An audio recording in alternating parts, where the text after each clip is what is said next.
I call this one Take the High Road.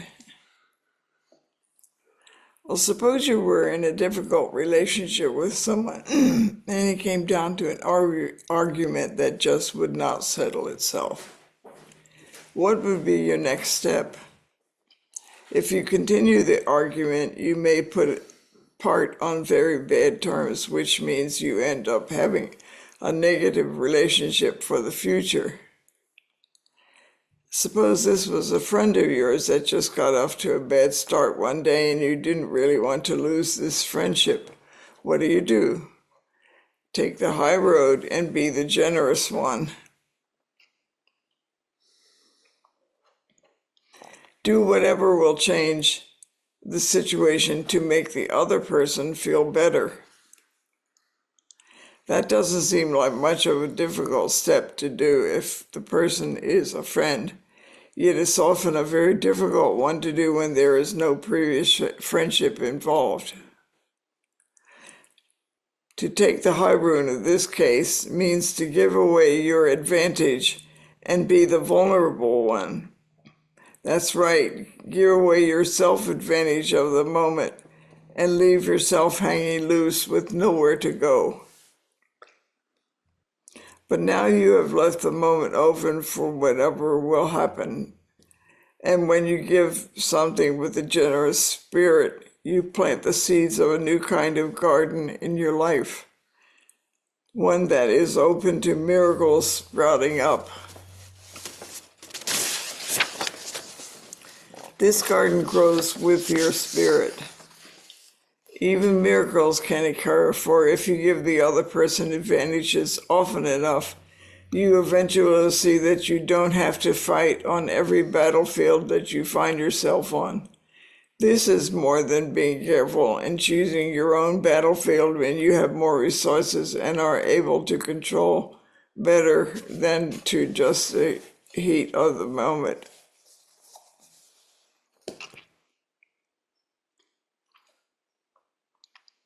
In taking the high road, you will often find your life is not closed, but opened. When you take the high road often enough, you can see more clearly that fighting on every battlefield is a waste of time. And so you begin to back off in a diplomatic way for the sake of the other person and leave the advantage and winner's trophies to them. When you begin to do this regularly, you create a collective field with your various workers and friends of kindness and generosity far greater than you realize, and you reap the rewards in a kind and gentle atmosphere that for you and for others. Remember, you don't have to win every battle, and when you become the generous one, you understand that everyone needs to win a portion of every battle. Then you truly become the gardener who watches carefully over everyone's happiness and welfare. This is not a one-way situation. Tending a garden like this satisfies everyone, including the gardener. This is the way bodhisattvas live for everyone and as they live and take care of themselves. Thank you.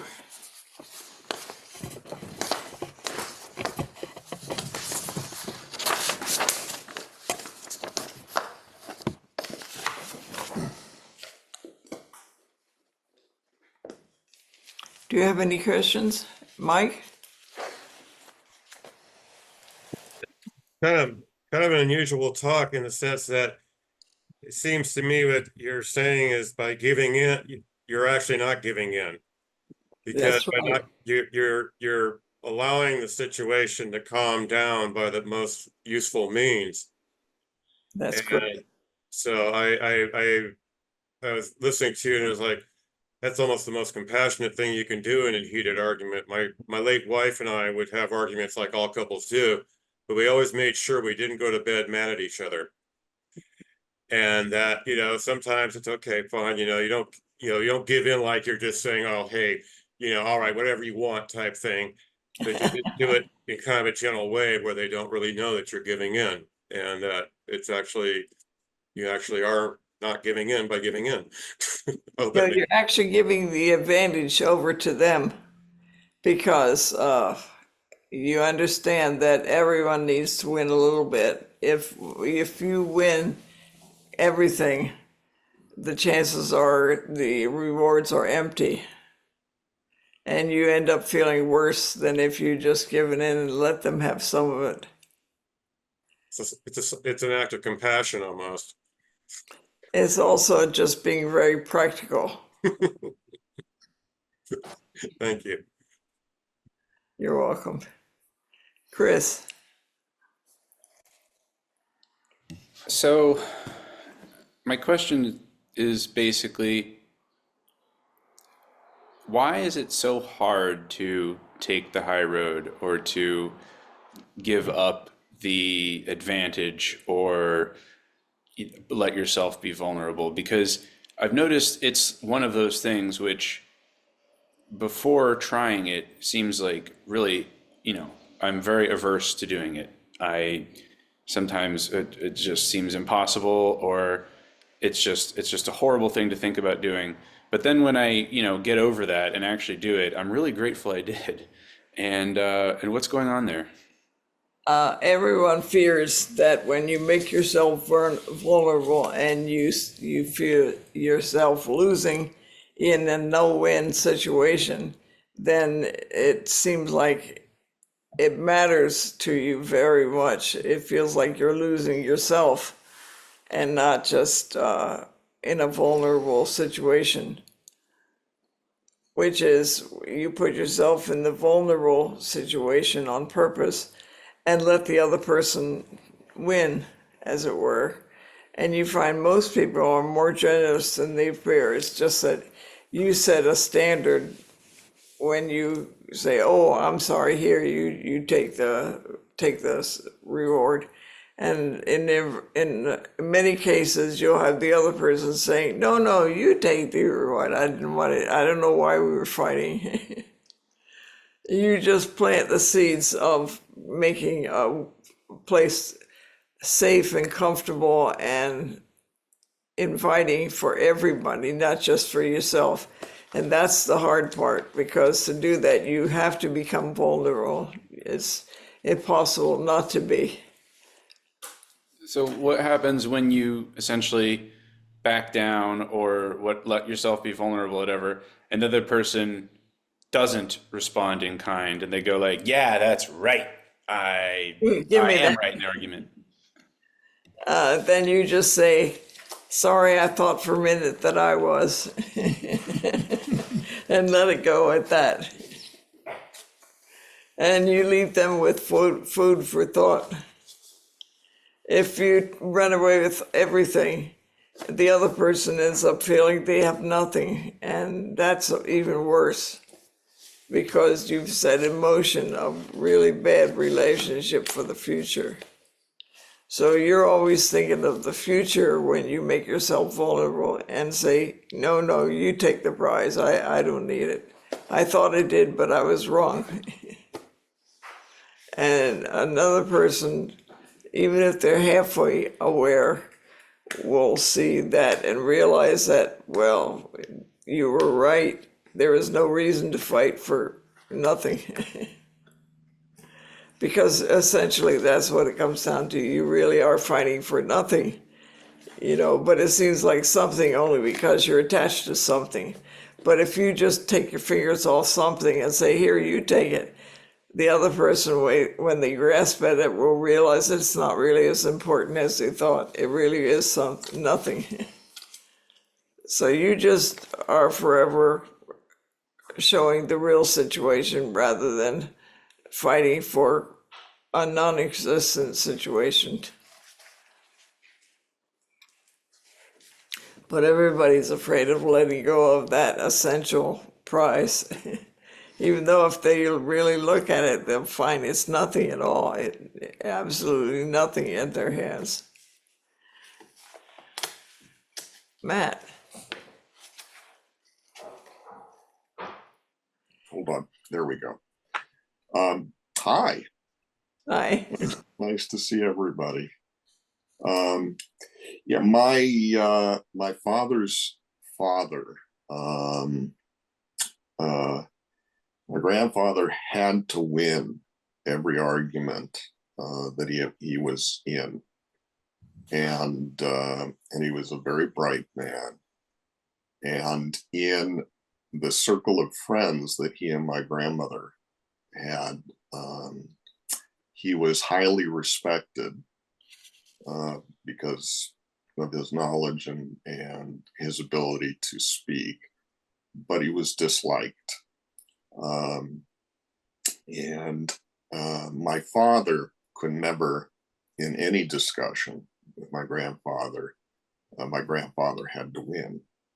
And my father learned to accept this and to a certain point resist, and then realize that it was time to let go, and he would. And he told me that it really gave him an education in getting along with people well, and realizing that he just wasn't losing anything by giving in, and it made him a better listener. And I think it saved his marriage with my mother these last 64 years, because she has a bit of a feisty temperament at times, and he almost always gives in, and then she ends up coming around and laughing at herself. And my father, tells these stories, and he reminds me, he says, she comes around, and they find mutual ground. So it's nice to have grown up witnessing these things, and hearing my father talk about them. Thank you, Matt. That's a good point. Sandy.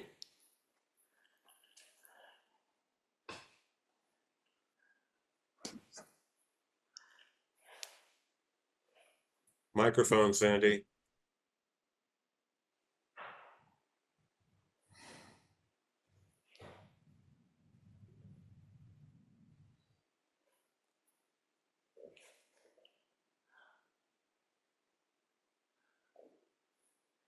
Can't hear you yet. Plug in your headset.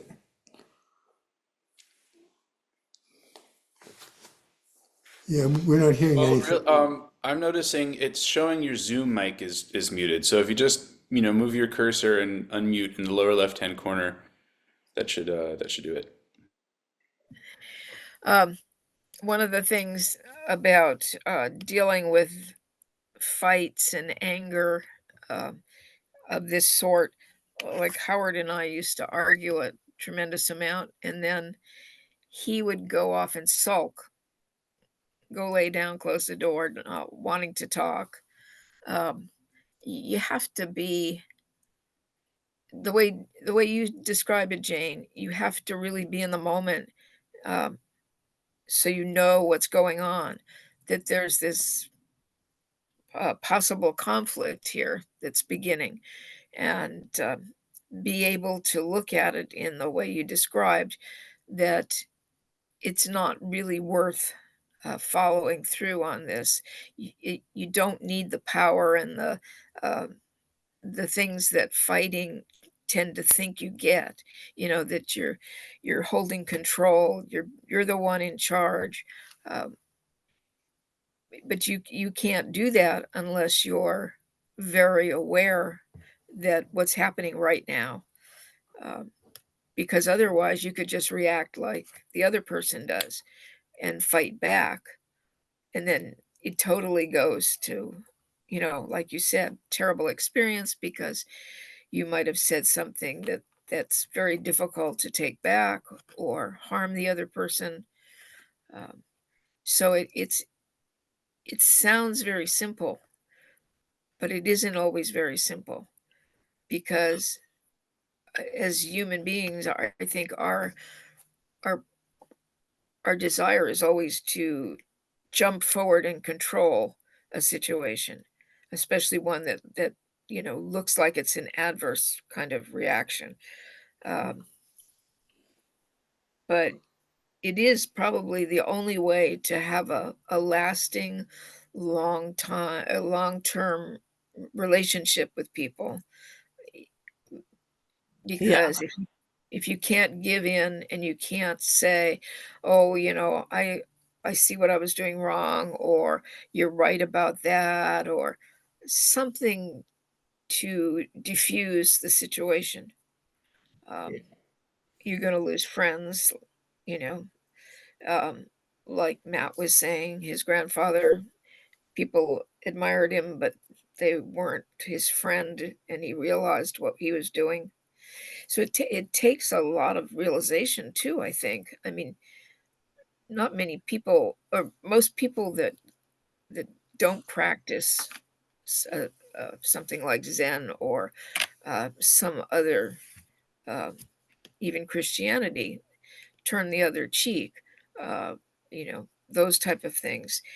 It's something you need to experience and learn, and you need to have support in experiencing learning it. Um, So also, you don't have to fight on everybody else's battlefield. You have to choose your own wisely where it really matters to you what happens, not right, just who you're attached to. that's true. But it's probably the best advice you could give somebody. Yeah, and the fact that you don't fight on every battlefield will give you a peaceful life. Right, that's true. Thank you for your talk, Jane. It was really good. You're welcome. Short and to the point. Yeah, very short today. John. Hello, nice to see everyone. Thank you so much, Jane. Really enjoyed the talk. It would seem that you could interchange the concept you're talking about, giving in and just letting go is the same thing, because really it would seem when we're in an argument, a lot of the argument is really stemmed in our attachment to our view. And those attachments that both the person we're arguing with and that we have are really the foundation of what the conflict is. And if we can learn to let go of our own attachments to our views, that's something that can really go a long way to giving in, or rather letting go.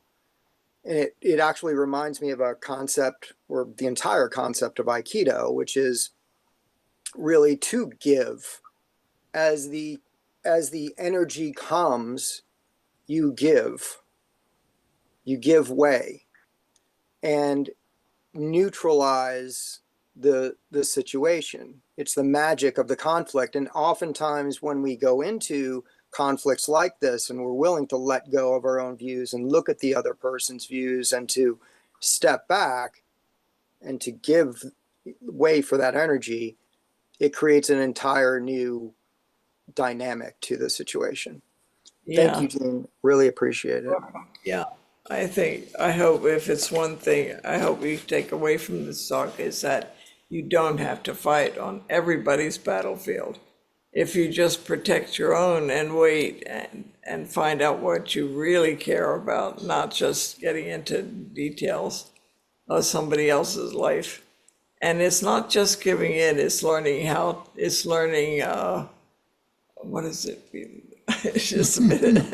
Excuse me, that we confer with my associate. What's the word for No, anyway, I don't know what when we you learn to were. handle things more carefully, when you learn to handle things better. Well, anyway, of course, and no, this is a little different, but and I'll answer something else. It's Samantavanta's name. Not magical means, but.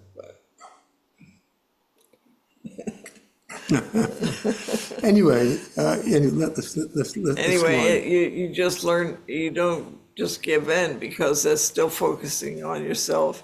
You just learn to use better means, more intelligent, enlightened means to deal with both you and the situation and the other person, so that nobody comes away feeling, lost. What's the term I'm looking for? Not enlightened means. No, No, is it that bodhisattvas use? I'm looking for the.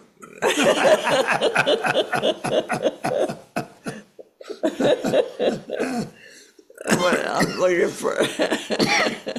I know, it's on the tip of my tongue. Defeated. No, enlightened means there's another term for it.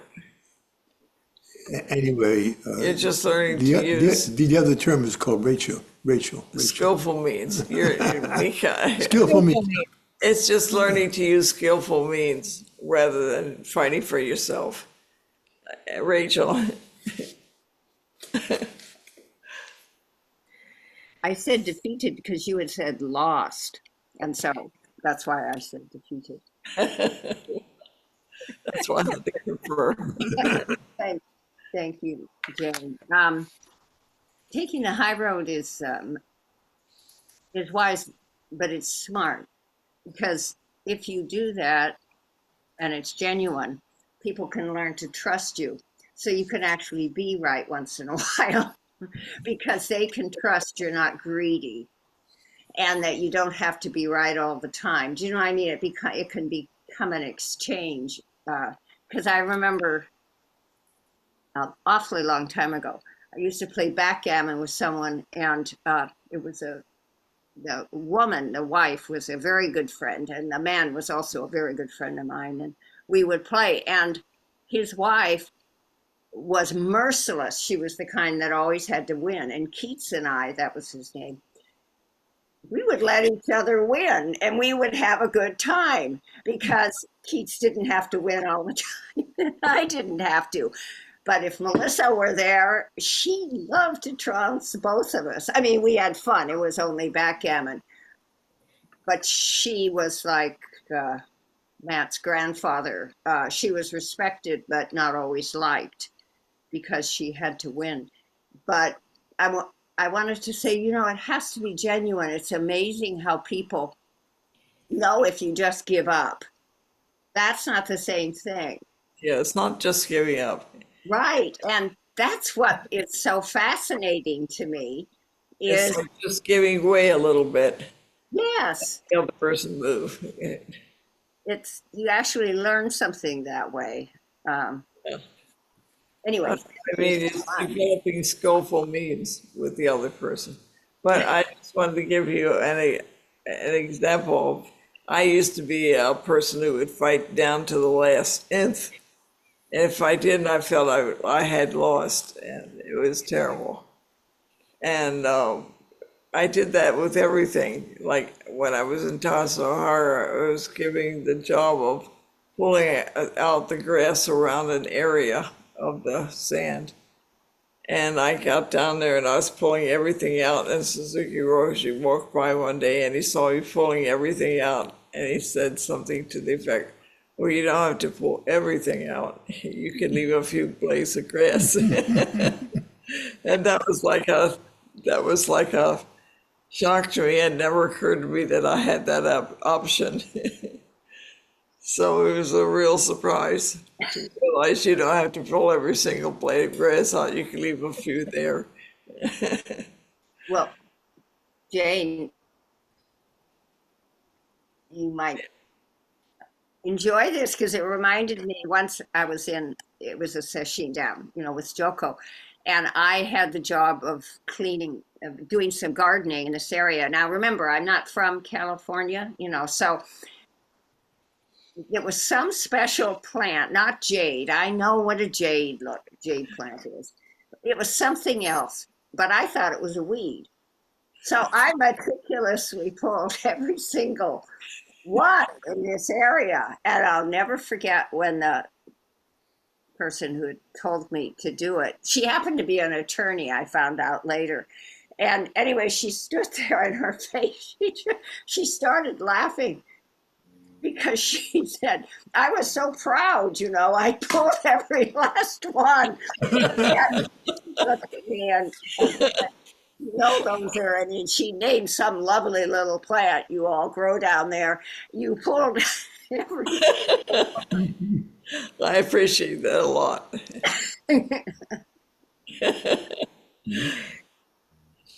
Yeah, nowadays, if I do anything like that, I'm careful to leave just a little bit of natural looking behind so it doesn't look as if a locust came through and ate everything. Okay. Anybody else have a question? Matt. Oh, Yeah, I'm not sure whether this falls under skillful means, but my wife and I discovered fairly early on in our marriage that if we reached an impasse and our emotions were getting the better of us, to do what we could to make the other person laugh at themselves, and or just at the situation. And the better we got to know each other, the easier that got. But something that might be more difficult with people you don't know so well. But anyway, just thought I'd throw it out. Laughter is what saved us, actually. Many of our arguments ended up laughing, and partly that was because the more angry I got, the more I started miss saying what I wanted to say, and occasionally I would say the exact opposite, which was Peter's point of view. And then we just laugh. I'd be so mad I would just say anything, and a lot of times the words were really garbled. And then I was just like saying Peter's position, and we would just laugh and laugh. So many of our arguments ended up in laughter. It's pretty much the same. I told you there was one argument we were having one morning when I woke up in a really bad humor and really low feeling, and I came in the kitchen and started grouching at Peter, and Peter looked at me, and then he went over and threw open the doors, and we're up on top of a hill, there's houses below us, and he started singing at the top of his voice, "Oh, what a beautiful morning." And it was so funny. It made me laugh, and so I stood there with him. We sang the whole thing through at the top of our voice. And I can't even imagine what the people below us thought. But there were some more arguments for the day.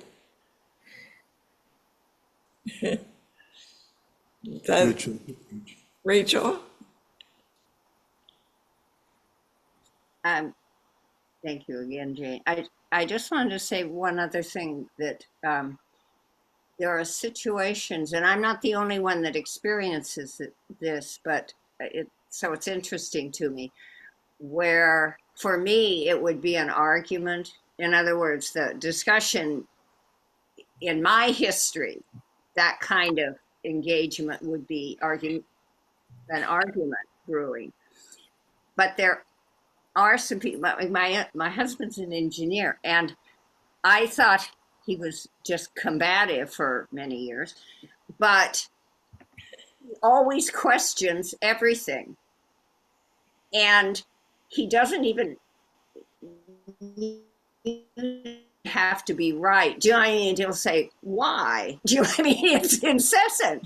And I had to learn, it still unnerves me, that there are people of a certain temperament that aren't arguing really, or at least I have to believe they're not, but they question in such a way that most people take that as an affront. It's not usually questioned, but there are a few people, he's not the only one, that I've noticed routinely ask why, or wonder, or want to know the reason. And there is not a necessarily malevolent or combative meaning behind their inquiry, but it's hard to gauge that, you know. And sometimes he'll say, I don't want you just to say I'm right. I want to know why. You know, it's interesting to me. And I'm very, very poor at distinguishing between inquiry and argument. I just want to say, Most people are, Rachel. uh, thank you, Jane. Sandy? Um, I'm one of those people that you describe, like your husband and Rachel, and I always used to bug my husband with questions: why? What are you doing? Where are you going? Those types of things, and it drove him nuts. He hated it, and he felt that, like you said, he felt that it was done in an argumentative kind of way, like I was pushing him or picking on him, and it would get him angry. And so I would have to back off for a while. But it's just something in the way I am. I've always questioned things. So it was kind of hard to catch myself when I got into that type of a mode where I really was interested and I wanted to know certain things that were going on. But the best thing that happened was I had to give it up for a while, and it became something I was aware of and what I was doing. And he wasn't the type to ask questions at all, so we were such different people there that it caused conflict.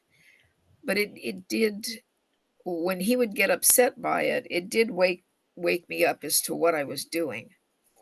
Not that I wanted to quit doing it, but what I was doing, and that it did make him upset. Yeah, that's a good point, Sandy. One of the things, again, I learned in Japan with the teacher is whenever they say something, I would say, why? Just bluntly. And after a while, someone said, you don't speak like that to a teacher or to anyone for that matter. You couch what you're saying in more kind, kind ways, so it's not so blunt. And so I had to think about that. And that was really hard, trying to find a way to say why when I just wanted to say why. But I think she was saying some people can take that to be argumentative. So I Yeah. would have to rethink how I would ask questions like that. Yeah, I think that some people, I don't know, call it a questing mind, or a lot of people would call it a busybody, but there's just so many things out there that are interesting. And when people bring them up, I always want to know why and how it So works. you have to find a more politic way to ask without charging. That was what I learned. Yeah, but it's hard. Yes, all things like that are hard. Right. Mike, After listening to everybody talk, there was one word I never heard anybody use, and I thought maybe it's part of the problem, is ego. You can decide whether you want to fight somebody or not. You can have a jousting match, or you can get into a full-fledged argument, but we let our ego get involved, and that can cause a lot of confrontation. And so that, I think that what you were talking about, taking the high road, we just put our ego aside and say, okay, let's not get our emotions involved. What's going on here, type thing. it's okay to get emotions involved. It's just not good to get yourself involved. Yeah, you just observe the situation and try to address it in a non-combative method.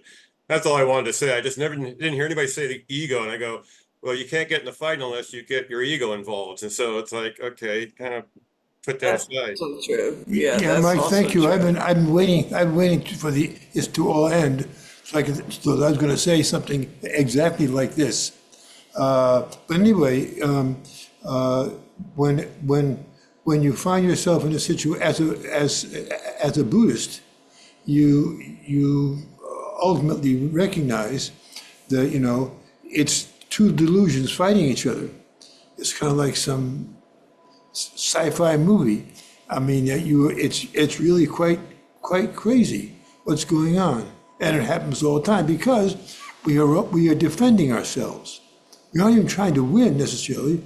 We're defending ourselves, and that's the main thing. Is we feel that need to defend ourselves, and that is as the ego or the self, whatever you call it.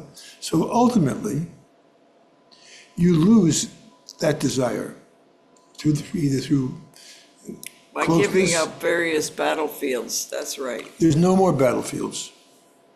There Except aren't your anymore, own. but there aren't in this realm of things. You don't have to win anything. You don't have a self that has to win. You just don't care. The self becomes irrelevant. It's a mistake, and you just, when you see it coming up, you say to yourself something or other, but and you just, and you finally will just stop doing it. You just stop doing it. And that's what enlightenment is, when you're not attached. Yeah, so I had learned, to choose your battlefields wisely. That is the ones you actually care about and want to defend for various reasons, not just for yourself. But Thank you, if that's you a want to good point. defend, if you want to defend, then right there is the sticking point. Why there's no reason to defend. But we feel because the other person's ego is up there too, defending themselves. I mean, it's a terrible thing. It's the worst part of our lives when we end up fighting around and around and around and around, when there's totally no reason for it. It's just this foolishness going on in this realm. There are other times when, of course, there are battles, but in this realm, there's no need, and and sometimes maybe you just have to flush the toilet. That is, we are flushing the toilet during, we don't, if you haven't fought for a long time, you sort of have all these kind of reminders in the back of your mind, and you just have to flush them right down. But it's much more painful than it is to Just paste- flush the toilet. Just paste a big sign on the wall that says skillful means. So every time you want to forget it, just take a look and ask yourself, is what I'm doing and saying skillful? Skillful means not my means. I need to confer with my associate. I'd rather put a sign up on that says "Don't flush the toilet." I like that. Not the skillful means sign, though. Can I interject in here? Because I don't know Always if you saw takes my place. hand. What did you say, Mark? I have something for everybody here because I think this would be a great policy, perhaps, that we could fall back on. These are skillful means for dealing with each other in the Zendo, dealing with each other at institutions and stuff like that. I read this great book back when I was a teacher, and you got to deal with a lot of stuff as a teacher. And this one ex-cop who had been a teacher came up with these really simple universal rules and how to deal with conflicts. And if I can read them right now, it's something I would like to get everyone's opinion on. It won't take long. It's just a nod, or you can think about it and I can give them out later, and I'll bring them up again. But what's that? Go ahead, because Okay. Okay. Number one, there's 5 universal rules for having discussions and, if you do, to avoid conflicts. And one is to remember all people want to be treated with dignity and respect. Now, I put this up for my students. I put it all over the classroom and I go through it with them so they can understand this is how we're going to solve issues. And then all people, number 2, all people want to be asked rather than told to do something. Very simple. It's just a common courtesy to treat people and not to pull rank on them, especially if you're a teacher. Let's see if I can find number 3. Number 3 is all people want to be told why they are being asked to do something. It's just real clear communication. Number 4, all people want to be given options rather than threats. And I think this is where all arguments start degenerating, when we start threatening others. We might perceive habitual patterns, and then we might have saved up a lot of arguments for just one big one, and we're going to talk about everybody's personality traits and make it impossible for people to make clear, easy decisions and to understand really what's going on. I think it's this is very important in emotional relationships. Okay, I'd like to add one thing to that from the point of view of my talk. Is Okay. every argument, remember that everyone wants a piece of the pie. That's true. It should be a win-win all the way around. Yeah, it should be. And so don't scour everything from the ground. Just leave something for others. Leave the position of working it out to others as well. And here's a way to do it. The number 5, last one, is all people want a second chance. Yes. Something to remember, you're giving the grass a second chance if you don't pluck out every blade. Yeah. Anyway, thank you, Mark, and thank you, everybody. Your questions were very nice today. I appreciate them very much.